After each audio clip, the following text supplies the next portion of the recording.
VS99 news కి స్వాగతం. ముందుగా బులెటిన్ హెడ్లైన్స్. 880 కనిష్ట స్థాయికి చేరితేనే కానీ ఆంధ్ర రాష్ట్రానికి సంబంధించిన ప్రాజెక్టులకు నీళ్లు అందవు. కాకాని గోవర్ధన్ రెడ్డి. ఏపీకి యూనివర్సిటీలు రాకుండా గత ప్రభుత్వం అడ్డుకుంది. మండలిలో మంత్రి లోకేష్.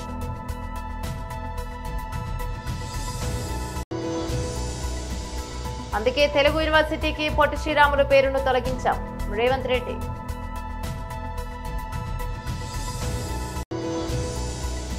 చెంచల్గూడ జైల్లో ఉన్న మహిళా జర్నలిస్టులు రేవతి, తన్వి యాదవ్లను పరామర్శించిన బీఆర్ఎస్ నాయకులు.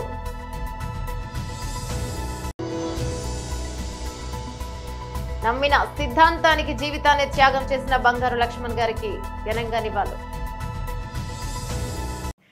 డీటెయిల్స్ చూస్తే తెలంగాణ రాష్ట్రం శ్రీశైలం ప్రాజెక్టులో నీరు 798 అడుగులకు చేరిన వెంటనే తెలంగాణ ప్రభుత్వం విద్యుత్ ఉత్పత్తి చేస్తోంది. 800 అడుగుల కాకనే నీటి వాడకానికి వినియోగిస్తున్నారు. రాష్ట్ర విభజన తర్వాత వచ్చిన చంద్రబాబు ప్రభుత్వం దీనిపై అంటూ చెప్పలేదు. ఇది ఇప్పుడు వాళ్ళ హక్కుగా మారిపోయింది. 880 కనిష్ట స్థాయికి చేరితేనే గానీ ఆంధ్ర రాష్ట్రానికి సంబంధించిన ప్రాజెక్టులకు నీళ్లు అందవు. దీనిపై పోరాడడంలో చంద్రబాబు ప్రభుత్వం పూర్తిగా విఫలమైంది. ఓటుకు నోటులో ఇరుక్కున్న చంద్రబాబు అప్పటి తెలంగాణ ప్రభుత్వానికి సాగిలపడి నీటి హక్కులన్నీ వదులుకున్నాడు. ఆ రోజు ఆల్మట్టి విషయంలో రాజీ పడ్డాం. ఈరోజు మనకు రావాల్సినటువంటి నీళ్లు తగ్గిపోయాయి. సాగునీటికి ఇబ్బందులు పడాల్సినటువంటి పరిస్థితి ఏర్పడింది. ఈరోజు రాయలసీమ జిల్లాలతో పాటు నెల్లూరు జిల్లాతో పాటు చెన్నైకి మంచినీరు అందించాలనేటువంటి మహత్తర లక్ష్యంతో ఈరోజు జగన్మోహన్ రెడ్డి గారు రాయలసీమ ఎత్తిపోతల పథకానికి శ్రీకారం చుడితే చంద్రబాబు నాయుడు ప్రభుత్వం దీనికి సంబంధించి ఏ విధంగా అడ్డుకోవాలనేటువంటి ఆలోచన చేస్తుంది తప్ప రైతుల పరిస్థితి కానీ ప్రజల పరిస్థితిని కానీ పట్టించుకోకుండా చంద్రబాబు సర్కార్ ఎంత నిర్లక్ష్యంగా వ్యవహరిస్తుందని మనం ఈరోజు అర్థం చేసుకోవాల్సినటువంటి పరిస్థితి.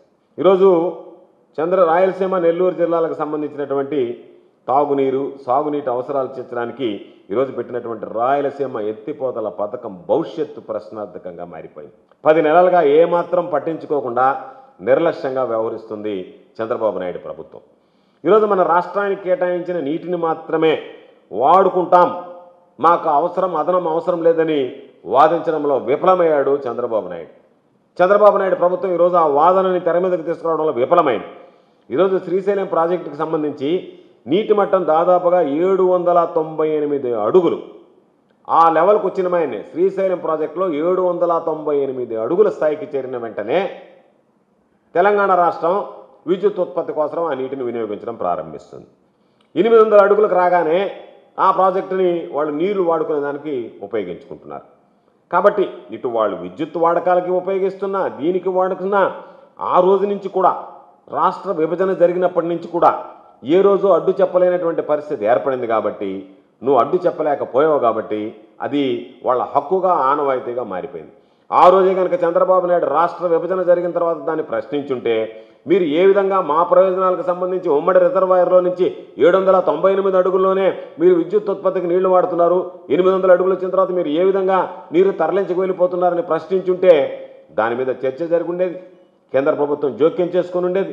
దానికి ఆ రోజే అడ్డుకట్ట వేసేటువంటి పరిస్థితి ఏర్పడి ఉండేది. వదిలేసావు, ఇష్టారాజ్యంగా వ్యవహరించేటువంటి పరిస్థితి తీసుకొచ్చావు. ఈరోజు మనం చూస్తే 880 అడుగులు లెవెల్కి చేరితేనే ఈరోజు దానికి సంబంధించి మనకు పోతిరెడ్డిపాడు హెడ్ రెగ్యులేటర్ ద్వారా మనం అనుకున్నటువంటి 44,000 క్యూసెక్కులు నీరు మనం తీసుకురాగలం. 798లో తెలంగాణ విద్యుత్ ఉత్పత్తి చేస్తూ 800 అడుగుల్లో వాడు నీరు తరలించకపోతుంటే 880 అడుగులు గరిష్ట స్థాయికి చేరిన దాకా మనము ఆ స్థాయికి వచ్చే ఆంధ్రప్రదేశ్లో ప్రైవేట్ యూనివర్సిటీల ఏర్పాటును తమ ప్రభుత్వం స్వాగతిస్తోందని మంత్రి నారా లోకేష్ మండలిలో పేర్కొన్నారు. బడ్జెట్ సెషన్లో భాగంగా సోమవారం మండలిలో మంత్రి లోకేష్ మాట్లాడారు. ప్రైవేట్ యూనివర్సిటీల ఏర్పాటుకు సంబంధించిన ప్రతిపక్ష సభ్యులు అడిగిన ప్రశ్నలకు జవాబునిచ్చారు. తమ ప్రభుత్వం గతంలో ప్రస్తుతం కూడా గ్రీన్ ఫీల్డ్ యూనివర్సిటీల ఏర్పాటును ప్రోత్సహిస్తోందని స్పష్టం చేశారు. ఇందులో భాగంగా తీసుకొచ్చిన యూనివర్సిటీల చట్టం ప్రైవేట్ యూనివర్సిటీల ఏర్పాటుకు అనుకూలంగా ఉందన్నారు.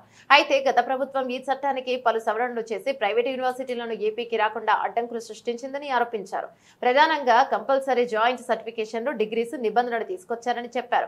కనీసం 30% కోర్సు టైఅప్ అయిన ఫారిన్ యూనివర్సిటీలలో చదవాలని రూల్ పెట్టారు. అయితే ఇలాంటి ఒప్పందం చేసుకోవాలంటే న్యాక్ అక్రెడిటేషన్ తప్పనిసరి అని యూజీసీ నిబంధనలు చెబుతున్నాయన్నారు. కనీసం 2 గ్రాడ్యుయేట్ బ్యాచ్లన్నా 6 ఏళ్ల ఎగ్జిస్టెన్సీ ఉండాలని, 1000కి పైగా పబ్లికేషన్స్ చేసి ఉండాలని, క్యూఎస్ వరల్డ్ ర్యాంకింగ్స్ లో ఇన్స్టిట్యూషన్స్ కనీసం 3 గ్రాడ్యుయేటింగ్ బ్యాచ్లు మరియు NIRF ర్యాంకింగ్స్ లో కనీసం 3 గ్రాడ్యుయేటింగ్ బ్యాచెస్ ఉండాలని యూజీసీ చెబుతోందన్నారు.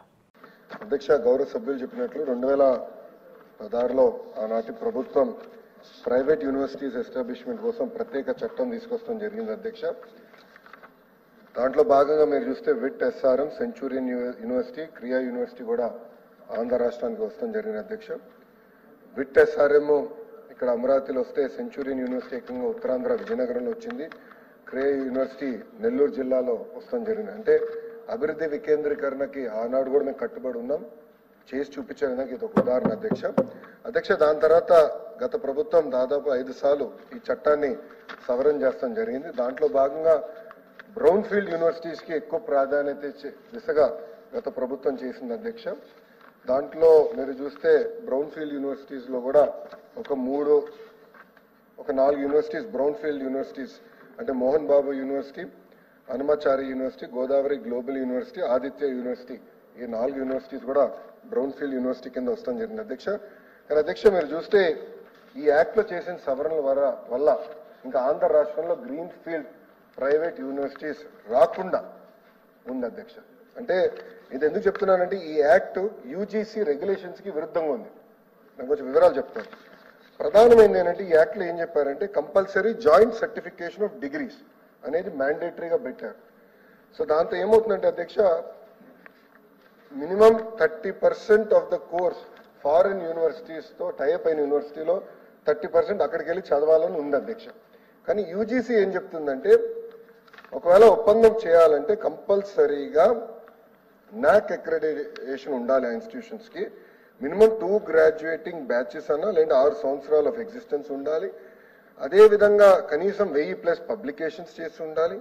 క్యూఎస్ వరల్డ్ ర్యాంకింగ్స్లో ఇన్స్టిట్యూషన్స్ మస్ట్ హ్యావ్ అట్లీస్ట్ 3 గ్రాడ్యుయేటింగ్ బ్యాచెస్ అని, ఎన్ఐఆర్ఎఫ్ ర్యాంకింగ్స్కి వచ్చేగల కనీసం 3 గ్రాడ్యుయేటింగ్ బ్యాచెస్ ఉండాలని యూజీసీ చెప్తుంది. అంటే మనం చేసిన చట్టాలు యూజీసీకి కాంట్రడిక్టరీగా ఉండటం వల్ల మనకి ప్రైవేట్ రంగంలో విశ్వవిద్యాలయాలు రాకుండా పోయినాయి అధ్యక్ష. మనం చూస్తే మనం జరిగిన ఎడ్యుకేషన్ దానిపైన కూడా మనం డిస్కస్ చేసాం. Gross enrolment ratio in higher education చూస్తే అధ్యక్ష ఆంధ్ర రాష్ట్రం 36.5% ఉంది.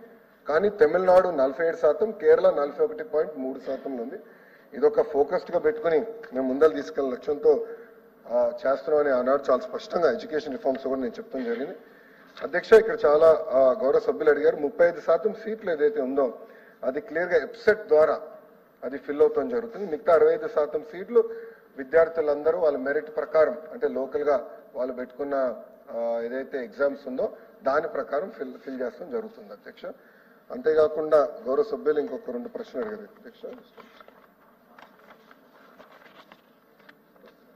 అధ్యక్ష. గౌరవ సభ్యులు కొన్ని ప్రశ్నలు అడిగారు. ఒకటి, ప్రభుత్వ విశ్వవిద్యాలయాలకు వచ్చేగల యూనిఫైడ్ యాక్ట్ తీసుకొస్తున్నామా లేదా అని అడిగారు అధ్యక్ష. అడ్మినిస్ట్రేషన్ తెలుగు విశ్వవిద్యాలయానికి పొట్టి శ్రీరాములు పేరును తొలగించి సురవరం ప్రతాప్ రెడ్డి పేరును పెట్టడానికి గల కారణాన్ని తెలంగాణ ముఖ్యమంత్రి రేవంత్ రెడ్డి వెల్లడించారు. తెలుగు రాష్ట్రాల్లో ఒకే పేరుపై విశ్వవిద్యాలయాలు సంస్థలు ఉంటే పరిపాలనాపరమైన సమస్యలు ఉత్పన్నమయ్యే అవకాశం ఉందని ఆయన అన్నారు. అందుకే మన రాష్ట్రంలోని విశ్వవిద్యాలయాలు సంస్థలకు తెలంగాణకు సంబంధించిన పేర్లు పెడుతున్నట్లు చెప్పారు. శాసనసభలో ఎస్సీ వర్గీకరణ, బీసీ రిజర్వేషన్లు, తెలుగు విశ్వవిద్యాలయం పేరు మార్పు తదితర బిల్లులు ప్రవేశపెట్టిన సందర్భంగా ఆయన మాట్లాడుతూ తెలంగాణ రాష్ట్రం ఏర్పడిన తర్వాత చాలా విశ్వవిద్యాలయాలకు పేర్లు మార్చుకున్నామని గుర్తు చేశారు. పరిపాలన సౌలభ్యం కోసమే ప్రొఫెసర్ జయశంకర్, కొండా లక్ష్మణ్ బాపూజీ, పివి నరసింహారావు, కాళోజీ నారాయణరావు పేర్లు పెట్టాలనుకున్నట్లు తెలిపారు. అలాగే పొట్టి శ్రీరాములు తెలుగు విశ్వవిద్యాలయానికి సురవరం ప్రతాప్ రెడ్డి పేరును పెడుతున్నట్లు చెప్పారు. సురవరం ప్రతాప్ రెడ్డి తెలంగాణ సమాజానికి ఎంతో సేవ చేశారని కొనియాడారు. నిజాంకు వ్యతిరేకంగా పోరాడారని, గోల్కొండ పత్రికను నడిపారని గుర్తు చేసుకున్నారు. తెలుగు విశ్వవిద్యాలయానికి పొట్టి శ్రీరాములు పేరు ఉన్న దగ్గర సురవరం ప్రతాప్ రెడ్డి గారి పేరును పెట్టాలని రాష్ట్ర ప్రభుత్వం గత శాసనసభ సమావేశాల సందర్భంగా కూనంనేని సాంబశివరావు గారు ప్రభుత్వం దృష్టికి తీసుకురావడం, ఈ అంశాలను ప్రభుత్వం పరిగణలోకి తీసుకున్న తర్వాత గత 10 సంవత్సరాలు తెలంగాణ రాష్ట్రం ఏర్పడ్డ తర్వాత ప్రభుత్వాలు తీసుకున్న నిర్ణయాలు, విధి విధానాలను పరిశీలించిన తర్వాతనే ఈ ప్రతిపాదన రాష్ట్ర ప్రభుత్వం ముందుకు తీసుకురావడం జరిగింది. దురదృష్టవశాత్తు రాజకీయాలు కలుషితమైనయా, రాజకీయ నాయకుల యొక్క ఆలోచనలు కలుషితమైనయా, దీన్ని ఎట్లా విశ్లేషించాలనో నాకు అర్థం కాలేదు. కానీ పొట్టి శ్రీరాములు గారి స్వాతంత్ర ఉద్యమంలో గాంధీ గారి స్ఫూర్తిని తీసుకొని స్వతంత్రం కోసం వారు చేసిన పోరాటాలను లేదా వారు ప్రాణత్యాగం ద్వారానే మద్రాసు రాష్ట్రం నుంచి ఆంధ్రప్రదేశ్ విభజన 1953 సంవత్సరంలో జరిగిన విషయాన్ని ఎవరు తక్కువగా చూడడం లేదు. వారి పట్ల అపారమైన గౌరవము, విశ్వాసము, వారి దేశభక్తిని, వారి ప్రాణ త్యాగాన్ని మనమందరం గుర్తించాలి, కీర్తించాలి, వారిని స్మరించుకోవాలి. అదే సందర్భంలో 2014 పునర్విభజన చట్టం తెలంగాణ రాష్ట్రాన్ని ఆంధ్రప్రదేశ్ నుంచి విభజించి ఏర్పాటు చేసిన తర్వాత పరిపాలనకు సంబంధించి పరిపాలనలో భాగంగా కొన్ని పాలనాపరమైన నిర్ణయాలు తీసుకోవడం జరిగింది. ఆ పాలనాపరమైన నిర్ణయాలు తీసుకున్న సందర్భంలో తెలంగాణ రాష్ట్రంలో ఉన్న లేదా ఆనాడు తెలంగాణ విముక్తి కోసం పోరాటం చేసిన గొప్ప వ్యక్తులను లేదా ప్రత్యేక తెలంగాణ రాష్ట్ర ఏర్పాటుకు కృషి చేసిన వాళ్ళను మనం స్మరించుకోవడం, వాళ్ళ పేర్లను మన విద్యా సంస్థలకు కానీ ప్రభుత్వ రంగ సంస్థలకు కానీ మనం పెట్టుకోవడం గత 10-11 సంవత్సరాల నుంచి జరుగుతున్న పరిణామాల అధ్యక్ష. అందులో భాగంగానే కొన్ని అంశాలను తమ ద్వారా కొన్ని వర్గాలకు అపోహలు కల్పించే ప్రయత్నం కొంతమంది చేస్తున్నారు. వాళ్ళు సభలో సభ్యులు కాదు కాబట్టి నేను వాళ్ళ పేర్లు తీసుకోదలుచుకోలేదు. కాకపోతే కేంద్ర ప్రభుత్వంలో బాధ్యతాయుతమైన బాధ్యత నిర్వహిస్తున్న వాళ్ళు కూడా ఈ రకంగా మాట్లాడడం అనేది తెలంగాణ సమాజానికి మంచిది కాదు. అందుకే ఆంధ్రప్రదేశ్ విభజన తర్వాత ఆంధ్రప్రదేశ్ భౌగోళిక ప్రాంతంలో ఉన్న విశ్వవిద్యాలయాలు ఆంధ్రప్రదేశ్కు, తెలంగాణ భౌగోళిక ప్రాంతంలో ఉన్న విశ్వవిద్యాలయాలు తెలంగాణకు వచ్చాయి. ఈ ప్రక్రియలో భాగంగానే యూనివర్సిటీ విశ్వవిద్యాలయాలకు కొత్త నామకరణాలు చేసుకోవడం జరిగింది. For example doctor NTR university of health sciences.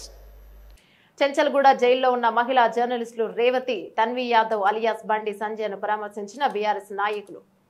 ఆశించింది, భావించింది ఒక సంక్షేమ రాజ్యాన్ని ఏమన్నా తెస్తారేమో, గతంలో ఉన్న కేసీఆర్ గారి ప్రభుత్వం కంటే ఎక్కువ సంక్షేమ కార్యక్రమాలు చేసి ఎక్కువ పేద ప్రజలను సంతోషపరుస్తారేమో అనే ఒక అపోహ, ఒక అభిప్రాయం ప్రజల్లో వచ్చింది. కానీ ఇవాళ రేవంత్ రెడ్డి గారి ప్రభుత్వ వ్యవహారం చూస్తుంటే ఇందిరమ్మ రాజ్యం అంటే తిరిగి ఎమర్జెన్సీ రోజులను గుర్తుకు తెచ్చే విధంగా ఆడబిడ్డలను జైల్లో పెట్టడమే ఇందిరమ్మ రాజ్యం అన్నట్టుగా వ్యవహారం చేస్తా ఉన్నారు. ఇవాళ రాష్ట్రంలో రేవంత్ రెడ్డి గారి ప్రభుత్వం మీద ఎంత వ్యతిరేకత ఉంది అంటే, ఎక్కడ ఒక కుటుంబ సభ్యులు 10 మంది జమైనా లేదా ఫ్రెండ్స్ ఒక 4-5 ఏదైనా ఫంక్షన్లో కలుసుకున్నా ఈ ప్రభుత్వం గురించి చర్చ వస్తే ఖచ్చితంగా ఖండితంగా మాట్లాడుతున్నారు.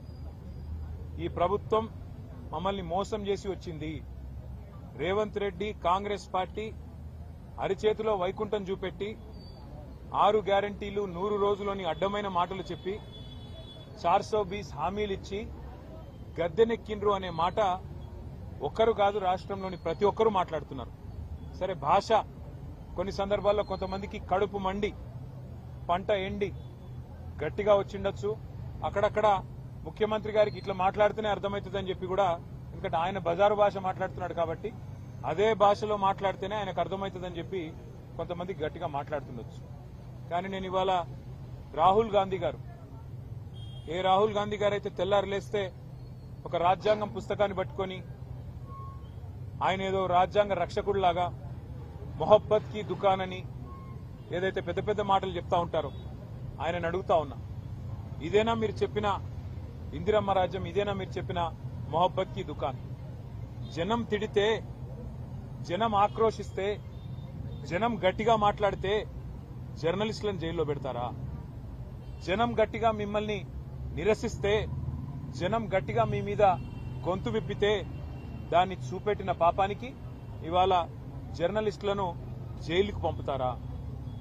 ఒకరు ఇద్దరు కాదు, ఇప్పటికీ రేవంత్ రెడ్డి గారి ప్రభుత్వం వచ్చిన తర్వాత ఈ రాష్ట్రంలో ఒకరిద్దరు కాదు, సిద్దిరెడ్డి శ్రీనివాసరెడ్డి, గౌతమ్ పోతగోని, ఆకుల శ్రీనివాసరెడ్డి, శంకర్ గౌడ్, యారా రంజిత్ రెడ్డి, రాజ్ కుమార్ నాయక్, సరితా యాదవ్, విజయారెడ్డి, రేవతి, తన్వి యాదవ్, శివారెడ్డి.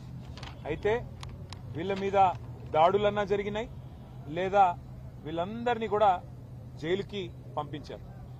అంటే ఇంత నికృష్ట సాధారణ కుటుంబంలో జన్మించి తన అంకుటిత దీక్షలతో దేశభక్తి అసాధారణ స్థాయికి ఎదిగిన గొప్ప నాయకుడు శ్రీ బంగారు లక్ష్మణ్. నియంతృత్వానికి ప్రజాస్వామ్యానికి మధ్య జరిగిన పోరాటంలో అలుపెరగని పోరాటం చేసిన ప్రజాస్వామ్యవాది. తాను నమ్మిన సిద్ధాంతానికి కట్టుబడి దానిని పరివ్యాప్తం చేసేందుకు తన జీవితాన్ని త్యాగం చేసిన గొప్ప త్యాగశీలి. అలాంటి బంగారు లక్ష్మణ్ గారికి ఘన స్వాగతం, నివాళులు అర్పిస్తున్నాం.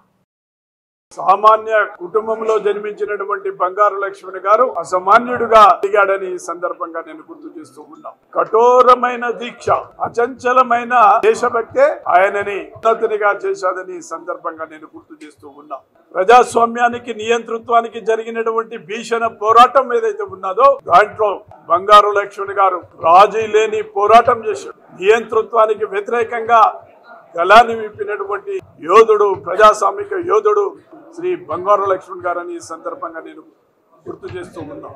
అనేక మంది ఎప్పుడు ఏ పార్టీలో ఉంటారో తెలియదు, అధికారమే పరమావధిగా పనిచేస్తున్నటువంటి నేపథ్యం కనిపిస్తూ ఉంది దేశంలో. కానీ బంగారు లక్ష్మణ్ అలా కాదు. ఆయన అంకిత భావంతో నమ్మినటువంటి సిద్ధాంతం కోసం దానిని పరివ్యాప్తం చేసేటందుకు బంగారు లక్ష్మణ్ గారు తన జీవితాన్ని అంకిత భావంతో తన జీవితాన్ని సమర్పించినటువంటి వ్యక్తి బంగారు లక్ష్మణ్ గారు అని సందర్భంగా నేను గుర్తు చేస్తున్నాను. బంగారు లక్ష్మణ్ గారు జాతీయ అధ్యక్షుడైనప్పుడు దేశ విదేశాల నుండి 16 మంది ఈవెన్ గల్ఫ్ కంట్రీస్ నుండి రాబడ్డటువంటి రాయబారులు ఎవరైతే ఉన్నారో భారతదేశంలో ఒక చారిత్రాత్మకమైన నిర్ణయాన్ని బీజేపీ చేపట్టింది అని బంగారు లక్ష్మణ్ గారిని కలిసేటందుకు వచ్చిన విషయాన్ని కూడా గుర్తు చేస్తూ ఉన్నాం.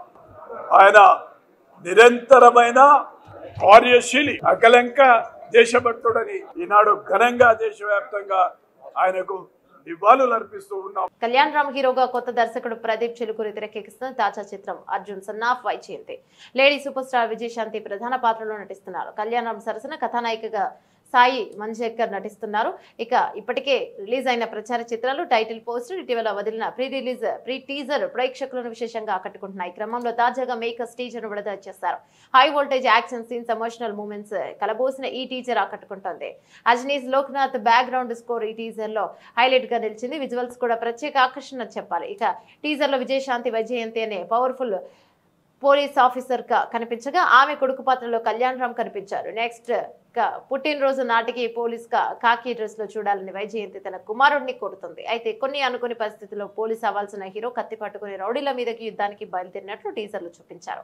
కాగా తల్లి కొడుకుల మధ్య ప్రేమ వైరం సెంటిమెంట్ నేపథ్యంలో అర్జున్ సన్నాఫ్ వైజయంతి సినిమా రూపొందిస్తున్నట్లు టీజర్ చూస్తే అర్థమవుతుంది. Ashoka creations, NTR arts banners పై అశోక వర్ధన్, ముప్పా సునీల్ బులుసో నిర్మించిన ఈ చిత్రాల్లో బాలీవుడ్ నటుడు సోహైల్ ఖాన్ ప్రతినాయకుడిగా నటించారు. శ్రీకాంత్ మేకా, బబ్లు పృథ్వీరాజ్ ఇతర కీలక పాత్రల్లో కనిపించనున్నారు.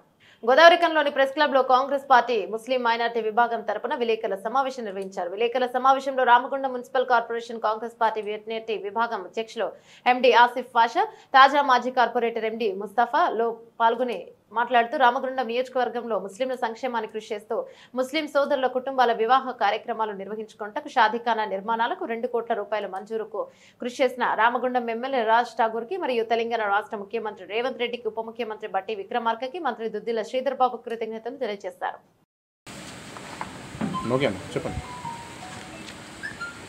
ఈరోజు ఈ పత్రికా సమావేశం ముఖ్య ఉద్దేశం ఇక్కడ హాజరైన మా మైనార్టీ మిత్రులకు, మరి ముఖ్యంగా విలేకరు సోదరులకు, ప్రింట్ మీడియాకు అందరికీ స్వాగతం, సుస్వాగతం. గతంలో మా నాయకుడు స్థానిక ఎమ్మెల్యే మకాన్ సింగ్ రాజ్ ఠాకూర్ గారు ఏదైతే మాట ఇచ్చినారో దానికి ఈరోజు షాదీఖానా ఉర్దూ ఘర్ గవర్నమెంట్ అంటే రాష్ట్ర ప్రభుత్వంతో ఇలా ఆర్డర్ కాపీ దాదాపు 2 కోట్ల రూపాయలు కలెక్టర్ గారికి డిపాజిట్ రూపంలో ఆర్డర్ కాపీ జారీ చేయడం జరిగింది. దానికి గాను ఈరోజు మేము మైనార్టీలం అందరం కలిసి పెద్దలు రాష్ట్ర ముఖ్యమంత్రి వర్యులు రేవంత్ రెడ్డి గారికి, ఆర్థిక శాఖ మంత్రి భట్టి విక్రమార్క గారికి, ఐటీ శాఖ మాత్యులు శ్రీధర్ బాబు గారికి, ప్రత్యేకంగా మా అన్న స్థానిక ఎమ్మెల్యే మకాన్ సింగ్ రాజ్ ఠాకూర్ గారికి ఈ ప్రెస్ మీట్ ద్వారా మా మైనార్టీలకు రంజాన్ కానుక ఇచ్చినందుకు మా అందరి తరపున వారికి పేరు పేరున ధన్యవాదాలు, కృతజ్ఞతలు తెద్దామనే ఈరోజు ఈ ప్రెస్ మీటు ముఖ్య ఉద్దేశం. ఖచ్చితంగా వారు చెప్పినట్టు ఖబ్రస్థాన్లు అయితేనేమి, ఈద్గాలు అయితేనేమి, వక్ఫ్ బోర్డ్ గెజిట్లలో కూడా ఇది ఖచ్చితంగా ఉండాలని వక్ఫ్ బోర్డు వాళ్ళ అధికారులను కూడా పంపించి గతంలో దాదాపు 15-20 రోజుల క్రితమే వాళ్ళని కూడా పంపించి అధికారికంగా మైనార్టీ సెల్ అధికారికంగా ఉండాలి, ఇక్కడ మైనార్టీలు అందరూ అధికారికంగా ఉండాలనే ఒక మంచి ఉద్దేశంతో కలెక్టర్ గారితో మాట్లాడి ఇక్కడ పెండింగ్లో ఏదైతే ఉందో గత 30 సంవత్సరాల నుంచి ఎంతోమంది నాయకులు వచ్చినారు కానీ మైనార్టీ సెల్ని ఎవరు పట్టించుకున్న పాపన పోలేదు. అక్కడున్న ఫంక్షన్ హాల్ ఇంకా నిర్వీర్యం అవుతూ ఉన్నది. కానీ మకాన్ సింగ్ గారు గెలిచిన తర్వాత ఖచ్చితంగా ఇది చేస్తా అన్నాడు, ఇది చేసి చూపెట్టిండు, మాకు ఇచ్చిండు, రంజాన్ కానుక ఇచ్చిండని మేము అనుకుంటా ఉన్నాము. అదేవిధంగా అది ఏదైతే ఇన్కంప్లీట్గా ఉన్న షాదీఖానా ఉన్నదో దానికి కూడా ఆయన సొంత డబ్బులు కేటాయించి కూడా దాన్ని కంప్లీట్ చేస్తా అని మాట ఇచ్చినారు. ఖచ్చితంగా రేపు ఆ రామగుండంలో ప్రారంభమయ్యే షాదీఖానాతో పాటు గోదావరి ఖనిలో కూడా పెండింగ్లో ఉన్న షాదీఖానా కూడా ఖచ్చితంగా కంప్లీట్ చేస్తారని మా అందరికీ నమ్మకం ఉన్నది. వారు మాట ఇచ్చినారు. అందుకోసమే మేము మైనార్టీలం అందరం ఇటు రామగుండం, ఎన్టీపీసీ, గోదావరి ఖని, 18 కాలనీకి సంబంధించిన మస్జిదులు, ఈద్గాలు, ఖబ్రస్థాన్లు అన్నీ కూడా అధికారికంగా ఉండాలని గెజిట్లో కూడా చేర్చేయడం జరిగింది. రోజు రోజుకు పెరిగిపోతున్న పచ్చడి ధరలు దిగుస్తున్నాయి. 2 రోజులుగా స్వల్పంగా ధరలు తగ్గాయి. ఆదివారంతో పోలిస్తే సోమవారం ఉదయం 24 క్యారెట్ల గోల్డ్ ధర 89,560కి చేరింది. హైదరాబాద్ 22 క్యారెట్ల బంగారం ధర 10 గ్రాముల 82,100కు పైగా ఉంది. ఆదివారంతో పోలిస్తే 100 రూపాయలు తక్కువ. కిలో వెండి ధర 1,11,900 రూపాయలుగా ఉంది. తెలుగు రాష్ట్రాల్లోని ప్రధాన నగరాల్లో బంగారం రేట్లు ఎలా ఉన్నాయంటే హైదరాబాద్ లో 10 గ్రాముల 22 క్యారెట్ల బంగారం ధర 82,100 రూపాయలు ఉండగా 24 క్యారెట్ల బంగారం ధర 89,560గా ఉంది. విజయవాడలో 22 క్యారెట్ల బంగారం ధర 82,100 రూపాయలుగా ఉంది. 24 క్యారెట్ల బంగారం ధర 89,560 ఉందని వ్యాపారులు చెబుతున్నారు. బులెటిన్ ముగించే ముందు హెడ్లైన్స్ మరోసారి. 880 కనిష్ట స్థాయికి చేరితేనే కానీ ఆంధ్ర రాష్ట్రానికి సంబంధించిన ప్రాజెక్టులకు నీళ్లు అందవు. కాకాని గోవర్ధన్ రెడ్డి. ఏపీకి యూనివర్సిటీలు రాకుండా గత ప్రభుత్వం అడ్డుకుంది. మండలిలో మంత్రి లోకేష్.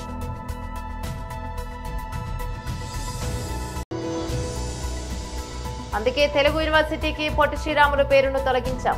రేవంత్ రెడ్డి.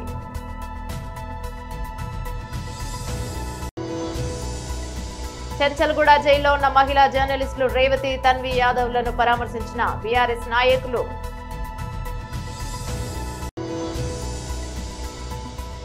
నమ్మిన సిద్ధాంతానికి జీవితాన్ని త్యాగం చేసిన బంగారు లక్ష్మణ్ గారికి ఘనంగా నివాళులు. ఇవి బులెటిన్లోని అప్డేట్స్. మరో బులెటిన్లో మళ్ళీ కలుసుకుందాం. అంతవరకు సెలవు. నమస్తే.